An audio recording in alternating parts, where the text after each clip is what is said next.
Hello guys, আসসালামু আলাইকুম। এখানে আমি এখন মূলা দিয়ে বড়া তৈরি করব। এখানে নিয়েছি মূলা কুচি করে, এখানে ডাউল নিয়েছি। এখন কাঁচা মরিচ দিব, পেঁয়াজ কুচি দিব, ধনিয়া পাতা দিব, তারপর আদা রসুন বাটা দিব, সাথে মরিচ বাটা।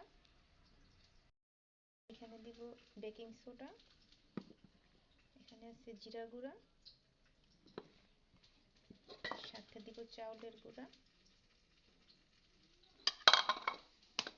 আর সাথে একটি ডিম ভেঙে দিব।